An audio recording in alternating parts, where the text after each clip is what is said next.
Es nogalināju savu bērnu. Pēdējā gadsimta laikā cilvēki ir izdomājuši, ka drīkst nogalināt bērnus, kas vēl nav piedzimuši un redzējuši saules gaismu.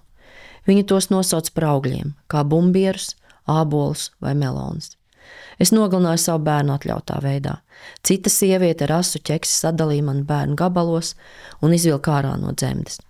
Tagad esot jaunas augļu sagriešanas un izsūkšanas tehnoloģijas, tas notiekot ātrāk un nesāpīgāk. Savu mazbērnu nogalināšanu atbalsta vecvecāki. Slaktiņi tiek izplānoti draudzeņu pulkā pie kafijas tases. Līdzjūtīgas rokas aptver nākamās slepkavas plecus un aicina nešaubīties par plānotā soļa pareizību. Tev nav citas izējas. Slepkava ir vīrietis, kas pamet sievieti ar nežēlīgiem vārdiem. Dari, kā zini.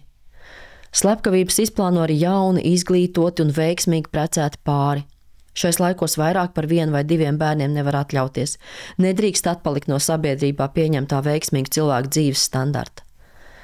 Mēs visi klusējam un cenšamies par to nedomāt. Mēs mierinām sevi ar vīziju, ka sašķaidītu no latviešu sieviešu dzemdēm tiek izsūkti augļi, kuri cilvēka nosaukumu un veidoli iegūst tikai pēc piedzimšanas.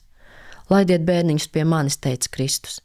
Kādēļ svētdienas aizlūgumā pieminam cilvēkus, kas miruši dabīgā nāvē, sirmā vecumā, bet nepieminam tos 100 un 1000 upuru, kuriem pat piedzimt nav ļauts? Kādēļ baznīcu zvani nezvana trauksmi? Kur esi, Kristus baznīca? Pasaulē ir daudz nesaprotama, dīvaina un ļauna. Doma, ka viens cilvēks drīkst lemt par cita maza, nevainīga un pilnīgi neaizsargāta cilvēka nāvi, ir viena no lielākajiem ļaunumiem šajā pasaulē. Pēc tam es kopā ar visām citām normālām sievietēm gadiem ilgi šausminājos par izgāstuvēs atrastiem mirušiem zīdaiņiem.